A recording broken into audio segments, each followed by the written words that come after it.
फैसलाबाद के इलाके में दौरान डकैती एक खातून जो कि अपने शौहर के साथ यूनिवर्सिटी से वापस आ रही थी उसको ज्यादती का निशाना बनाया जाता है और बल्कि इज्तिमाई ज्यादती का निशाना बनाया जाता है उसके शौहर के बिल्कुल सामने।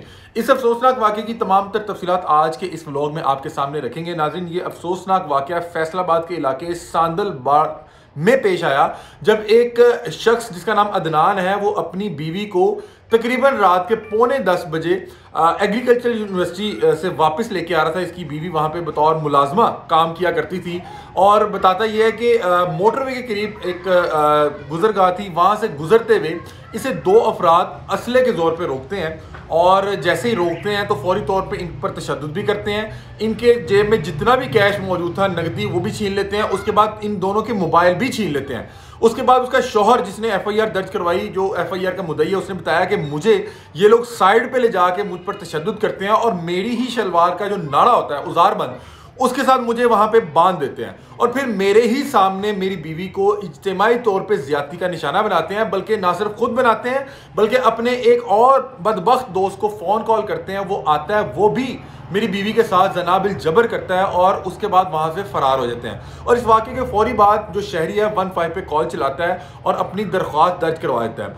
अब अफसोस की बात यह है कि जैसे ये मामला होता है और जैसे इसकी 15 की कॉल चलती है तो पुलिस रवायती अंदाज में इसको एक रवायती केस के तौर पर लेती है और पुलिस को लगता है कि शायद ये किसी के ऊपर झूठा इल्जाम बांधने की कोशिश कर रहे हैं। लेकिन उसके बाद होता यूं है कि जो अदनान जिसकी बीवी के साथ जनाबिल जबर इज्तिमाई ज्यादती उसके सामने हुई, वो अपने गांव के एक शख्स को पहचान लेता है और उसको नामजद कर लेता है और उसका नाम अली शेर था। और जब उसको गिरफ्तार किया जाता है, उसकी तफ्तीश की जाती है, तो वो ये तमाम तर गुनाह का इकरार जुर्म भी कर लेता है। अब इस वक्त सीसीपीओ के नोटिस के बाद दो अफराद को गिरफ्तार कर लिया गया है और इन दोनों अहबाब ने इकरार जुर्म भी कर लिया। एक का नाम अली शेर है और दूसरे का नाम फैसल है। और ये ऐसे बदबख्त और ऐसे खबीस, ऐसे रजील थे कि इन्हें ना तो रमजानुल मुबारक के तकद्दुस का ख्याल था और ना इस चीज़ का ख्याल था कि एक खातून जो कि एक यूनिवर्सिटी की मुलाजमा है और उसका शौहर उसको मतलब कि रात के वक्त ड्यूटी से वापस लेके आ रहा है। इन्होंने इस बदबख्त इंसान ने उस खातून की इज्जत उसके शौहर के सामने लूटी, मतलब कि उसके शौहर को बांध के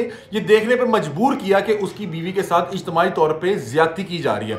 बहरहाल इस वाक़े के वायरल होने के बाद और इसका जो है पंजाब पुलिस के जिम्मेदारान के नोटिस के बाद अब दो अफराद को गिरफ्तार कर लिया गया है जबकि तीसरे की तलाश जारी है।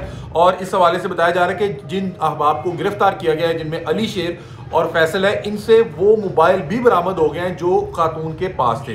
तो अब मतलब कि ये कड़ी से कड़ी जुड़ती जा रही है और ये चीज़ जो है वो क्लियर होगी कि ये वही अहबाब है जिन्होंने दौरान डकैती इज्तिमाई तौर पे खातून को उसके शौहर के सामने इज्तिमाई तौर पे ज्यादती का निशाना बनाया। अब इनसे वो फ़ोन और वो तमाम सामान भी बरामद हो गया जो इन्होंने डकैती के दौरान अदनान और उसकी अहलिया से लूटा था और उसके बाद उसकी बीवी की इज्जत लूट के वहां से फरार हो गए थे। बहरहाल अब इन दो अफराद को गिरफ्तार कर लिया गया और तीसरे की तलाश जारी है। पंजाब पुलिस ने अगर किसी को ढूंढना हो ये उसको ढूंढ लाते हैं, लेकिन उसके लिए इन्हें जरूरत पड़ती है ऊपर से प्रेशर की। सीसीपीओ ने नोटिस लिया तो फौरी तौर पे दो लोग गिरफ्तार हो गए और मेरा ख्याल है अब जब हम ये ब्लॉग कर रहे हैं कुछ देर में तीसरा शख्स भी गिरफ्तार हो जाएगा। दरख्वास्त की है कि इन अहबाब को उल्टा लटका के इनको सीधा कर दिया जाए, उनको निशाने इबरत बना दिया जाए कि जिन लोगों को इतनी तमीज़ या शर्म नहीं थी कि रमजानुल मुबारक जैसे मुकद्दस महीने में ये क्या बदबख्ती कर रहे हैं। और उससे भी बड़ी बदबख्ती ये कि उसके शौहर को मजबूर किया जा रहा है जब ये दरिंदे उस हवा की बेटी के साथ जो है उसकी इज्जत लूट रहे थे और वो वहां पे बेचारा ये मजबूर था, बंधा हुआ था और ये देखने पे मजबूर था, तकलीफ में था, करा रहा था। और उसने ये तकरीबन पूरा मुकदमा खुद ही सॉल्व किया क्योंकि पहले ये जो एफआईआर दर्ज हुई उसमें उसने 3 नामालूम अफराद को नामजद किया और बताया कि मैं इनको सामने आने पे पहचान सकता हूं। और उसके अगले रोज उसने बताया कि गांव में मुझे एक शख्स दिखा जो कि बिल्कुल उसी तरह का था जिस शख्स ने हमें लूटा भी और साथ मेरी बीवी के साथ ज्यादती भी की।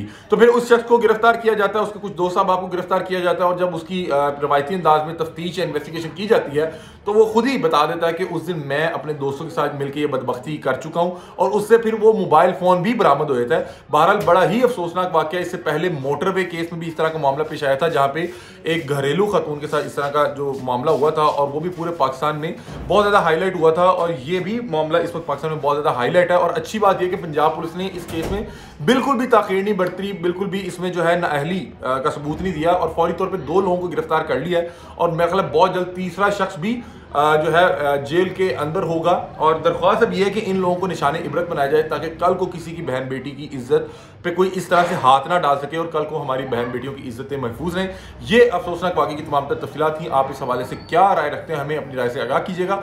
तब तक के लिए अपने मेज़बान अली हमजा को दीजिए इजाज़त। अल्लाह हाफ़िज़।